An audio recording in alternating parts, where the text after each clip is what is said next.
In the shadow of towering glass buildings and manicured gardens, Westfield Academy stood as a monument to privilege. The schoolyard buzzed with designer backpacks and expensive sneakers, while children of the elite played their social games of hierarchy and exclusion. But in the corner, against a cold brick wall, sat a boy who didn't belong to their world, or so they thought. His crutches leaned beside him like silent guardians, their metal surface catching the afternoon sun. One leg, strong and steady, supported him on the bench, while the other, absent since birth, had become the source of his isolation. His clothes were simple, unremarkable, deliberately chosen to blend into the background. Yet his eyes held something deeper than the pain of loneliness. They held secrets. The laughter around him felt like a symphony he wasn't invited to join. Groups of children ran past, their joy infectious to everyone except him. Teachers walked by with warm smiles to their favorite students, but their gazes seemed to slide right over the boy on the bench, as if he were invisible. He had learned to expect this. In a world that celebrated perfection, his difference made him a ghost. But what none of them knew, not the children who ignored him, not the teachers who overlooked him, not even the janitor who swept around his bench each day, was that this lonely boy carried a secret so profound it could shake the very foundations of their precious academy. No one knew the truth about this boy until she appeared. The cruelty began subtly, as it always does in places where power goes unchecked. Marcus Blackwell, heir to a pharmaceutical empire, led the pack with the casual arrogance of someone who had never been told no. His followers, children whose last names graced hospital wings and museum galleries, circled like vultures around any sign of weakness. "Look, it's Hopalong." Marcus would sneer as the boy navigated the hallways, his crutch creating a steady rhythm against the polished floors. The nicknames spread like poison to the corridors, whispered behind cupped hands, and giggled into expensive lunch bags. The teachers, those supposed guardians of justice and equality, turned blind eyes to the escalating harassment. Mrs. Henderson, whose salary was partially funded by the Blackwell Family Foundation, found pressing paperwork whenever Marcus's voice grew too loud. Principal Morrison's office door remained firmly closed, his attention focused on the donors who kept the Academy's reputation sterling. The boy endured it all in silence, never once revealing the power that slept in his pocket. A simple phone that could summon armies of lawyers, security teams, enough influence to reshape their little world overnight. But he had made a promise to his father, a man whose name appeared on Forbes' lists and whose decisions moved markets. He would experience the world as it truly was, without the shield of wealth, without the armor of privilege. Each day, he dressed in thrift store clothes carefully selected by his father's assistant. Each day, he carried a modest lunch in a brown paper bag. Each day, he endured the whispers that followed him like shadows. Why doesn't he just stay home? His parents probably can't even afford the tuition. I heard he's here on some charity program. The irony was exquisite and heartbreaking. While his classmates flaunted designer labels and competed over vacation destinations, the boy who could have bought their family's businesses sat alone, learning lessons about humanity that no amount of money could teach. The playground became a theater of systematic cruelty, and Marcus Blackwell was its director. What started as whispered insults evolved into calculated psychological warfare. They would knock his books from his hands, forcing him to struggle with his crutch to collect them while they laughed. They would move his lunch when he wasn't looking, then watch with amusement as he searched with growing panic, knowing he couldn't afford to buy food from the cafeteria. But the worst came during recess, when the teachers retreated to their lounge and the playground became Lord of the Flies in designer uniforms.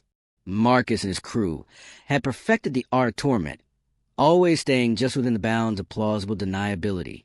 "Oops," Marcus would say with mock innocence after deliberately bumping into the boy's crutch, sending him stumbling.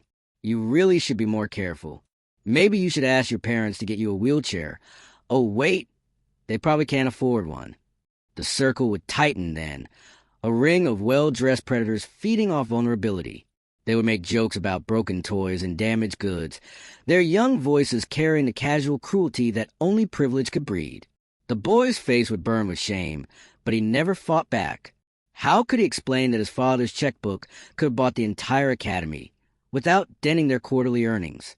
Sarah Mitchell, the custodian's daughter, found herself standing outside the ivy-covered walls of Westfield Academy on Scholarship Day, her acceptance letter trembling in her hands. Unlike the luxury cars that typically deposited students at the front entrance, she had taken 3 buses to get here, her mother's encouraging words still echoing in her ears. "You deserve to be there, baby. Don't let anyone tell you different." Her clothes were clean but obviously secondhand, her backpack functional rather than fashionable. She didn't know about the unspoken dress codes or the social hierarchies that ruled this place. She only knew that she had earned her place here through hard work and determination, and she wouldn't let anyone make her feel otherwise.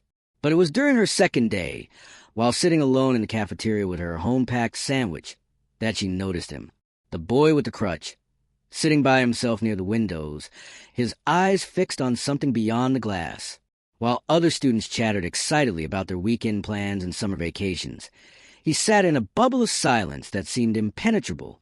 Sarah watched as groups of students walked past his table, some sneering, others simply pretending he didn't exist. She saw the way teachers' eyes would skip over him during discussions, the way other students would claim the seat next to him was saved, even when it clearly wasn't.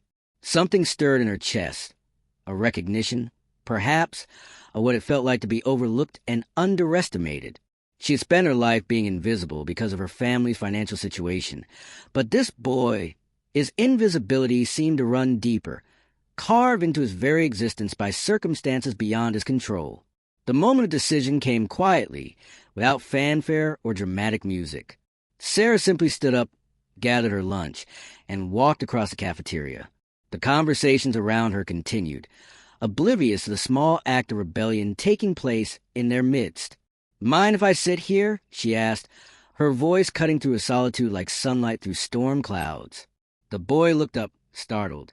In his eyes, she saw a flicker of something that might have been hope, quickly suppressed by the learned wariness of someone who had been disappointed too many times. But Sarah was already pulling out the chair, her smile genuine and unforced. "I'm Sarah," she said, unwrapping her sandwich with casual ease. "And you look like you could use some company." And with that single act, everything began to change. The friendship that bloomed between Sarah and the boy was like water in a desert, life-giving and precious beyond measure. She treated him not as a broken thing to be pitied, but as a person worthy of conversation, laughter, and genuine connection. During lunch, she would tell him stories about her neighborhood, painting vivid pictures of corner stores and block parties, of communities that thrived on mutual support rather than competition. He found himself sharing carefully edited versions of his own life, his love of books, his dreams of making a difference in the world, his struggles with feeling different. "Different isn't broken," Sarah told him one afternoon as they sat under the old oak tree that had become their refuge. "Different is just different, and sometimes different is exactly what the world needs." She helped him with his books when his crutch made carrying them difficult, never making it feel like charity. She saved him seats in classes, defended him when others made cruel jokes, and gradually, something beautiful began to happen. He started to smile. Their bond grew stronger with each passing day, built on shared lunches and whispered conversations, on small kindnesses and genuine understanding. For the first time in his life, the boy felt what it was like to have a true friend, someone who chose his company not because of what he could offer, but simply because of who he was. But in the shadows of their growing friendship, Marcus Blackwell and his followers watched with growing resentment. The boy was supposed to be alone, supposed to be broken. This new development threatened the natural order they had worked so hard to establish. The storm that had been brewing finally broke on a Tuesday morning that dawned gray and ominous. Marcus had spent the weekend plotting with his inner circle, fueled by the humiliation of seeing his favorite victim find happiness. They couldn't allow this rebellion to continue, this disruption of the social order they had worked so hard to maintain. The plan was simple and devastating.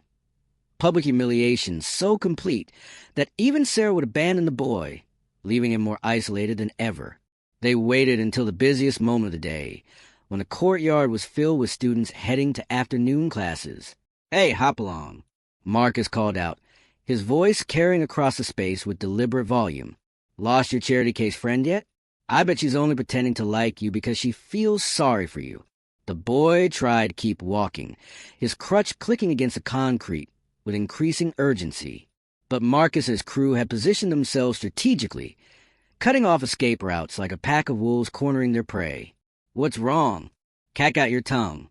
Another voice joined in, emboldened by the growing crowd. Or, "Maybe you're finally realizing that normal people don't want to be friends with freaks." Sarah peered at his side like a guardian angel, her face flushed with righteous anger. "Leave him alone," she said, her voice steady despite the trembling in her hands. But Marcus had been waiting for this moment. With casual cruelty, he reached out and grabbed the boy's crutch, yanking it away with sudden violence. The boy tumbled to the ground, his carefully maintained dignity shattering against the unforgiving concrete. The crowd gasped, some with genuine shock, others with the morbid fascination of spectators at a gladiatorial match. The boy lay there for a moment, stunned and broken, while Marcus held his crutch like a trophy above his head. "This is what happens when you try to pretend you're normal," Marcus declared, his young voice carrying the authority of inherited power. "You're not one of us, and you never will be." Sarah knelt beside her friend, her eyes blazing with a fury that surprised everyone who saw it.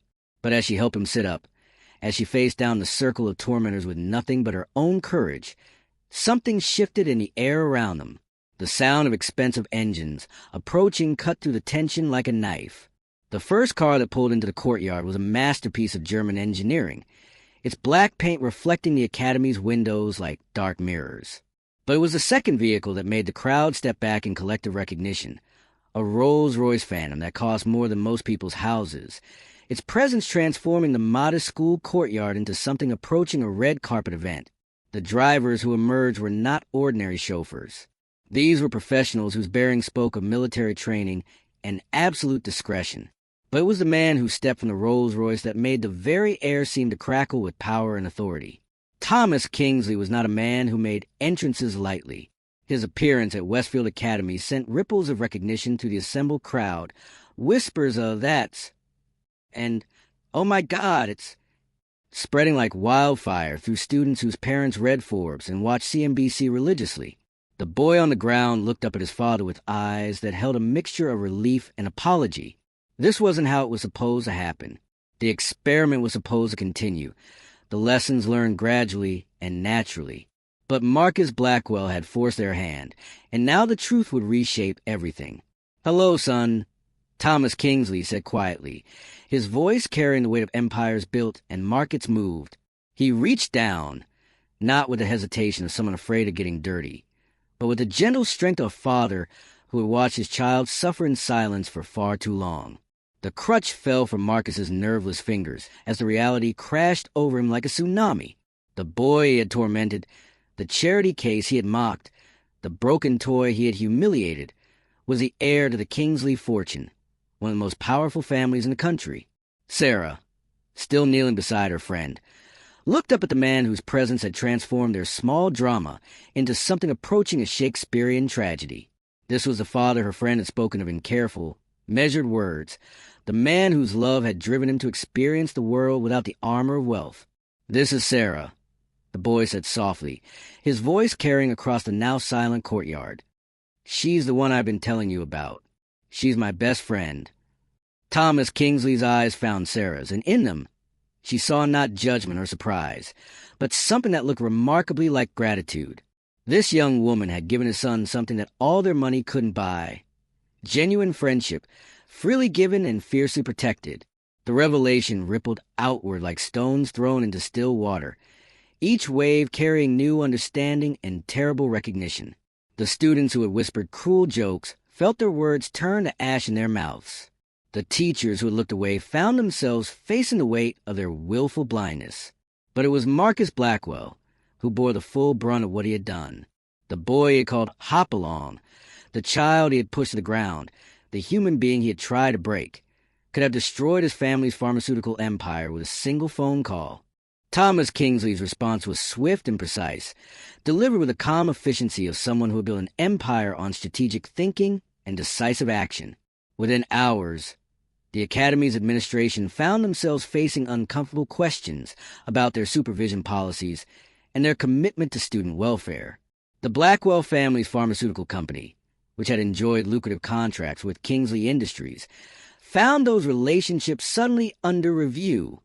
Other families who had participated in or ignored the systematic bullying watched their own business connections become uncertain, their social standings precarious.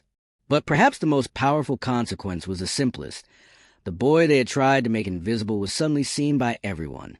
Students who had walked past him for months now scrambled to apologize, their parents calling home to ensure they hadn't been involved in any unfortunate incidents. Sarah found herself at the center of a different kind of attention. Thomas Kingsley had made it clear that the young woman who had shown kindness to his son when he needed it most would never want for anything. Not tuition, not opportunity, not support for any dream she chose to pursue. True friendship, Thomas Kingsley had said at the emergency assembly call to address the situation, is the rarest treasure in any world, but especially in ours. My son learned that lesson not from his wealth, but from the poverty of kindness he experienced here, and from the richness of spirit he found in one remarkable young woman. The days that followed transformed Westfield Academy in ways that no amount of money or influence had managed before. The boy who had once sat alone now moved through the halls with quiet confidence, his experience having forged him into something stronger than privilege ever could. Sarah remained by his side, their friendship deepened rather than complicated by the revelation of his identity. She had chosen him when she thought he had nothing, and that choice had revealed the poverty of spirit that infected their school like a virus. Marcus Blackwell and his followers found themselves occupying the margins they had once forced others to inhabit. Their cruelty, once protected by privilege, now stood exposed and powerless. They learned what it felt like to be truly alone, not because of circumstances beyond their control, but because of choices they had made. The boy's father visited the academy regularly now, not as an intimidating presence, but as a reminder that true power came not from the ability to harm others, but from the strength to protect and uplift them. His son had learned lessons about character and compassion that no boarding school or private tutor could have taught. And in the quiet moments between classes, when the courtyard was empty except for the old oak tree and its dappled shadows, Sarah and her friend would sit together and plan their futures. Dreams built not on inherited wealth or social position, but on the unshakable foundation of mutual respect and genuine care. As the months passed and the seasons changed, the story of the boy and the girl became legend at Westfield Academy. New students learned about kindness not from handbook policies, but from the example of friendship that had transformed an entire institution. The boy who had once been invisible now used his visibility to advocate for others who found themselves marginalized and alone. Sarah, empowered by education and opportunity, channeled her natural compassion into studies that would one day help her change the world in her own right. Their friendship became a beacon for other students who felt different, displaced, or discarded. They learned that true strength came not from fitting in, but from standing out for the right reasons, from choosing courage over comfort, kindness over cruelty, and authenticity over acceptance. In a world that often measured worth by bank accounts and social status, two young people had proven that the most valuable currency was the one that could never be inherited or bought: the willingness to see the humanity in others and act on that recognition with fearless love. The courtyard where Marcus had once held court with casual cruelty now hosted study groups and friendship circles. The oak tree that had sheltered two lonely souls became a gathering place for anyone who needed to remember that they were not alone. And sometimes when the afternoon light fell just right through the leaves, you could see them there still. The boy who had learned his worth wasn't defined by other perceptions, and a girl who had discovered that one act of kindness could indeed change everything. Their story reminds us that in a world full of cruelty and pride, where difference is often met with disdain and vulnerability with violence, it only takes one person willing to sit beside someone who sits alone, one person brave enough to extend a hand instead of turning away, one person who chooses to see strength where others see weakness, and possibility where others see only problems. Where are you watching from? In your own corner of the world, there's someone sitting alone, waiting for their Sarah, hoping for their moment of recognition and respect. The question isn't whether you have the power to change their story. It's whether you have the courage to try. Because sometimes the greatest power isn't the ability to command armies or move mountains. Sometimes the greatest power is simply choosing to care when no one else will. And in that choice, Worlds are transformed one friendship at a time. If this story moved you, hit that like button and let me know in the comments how kindness has changed your own life. Subscribe for more stories that remind us what it truly means to be human.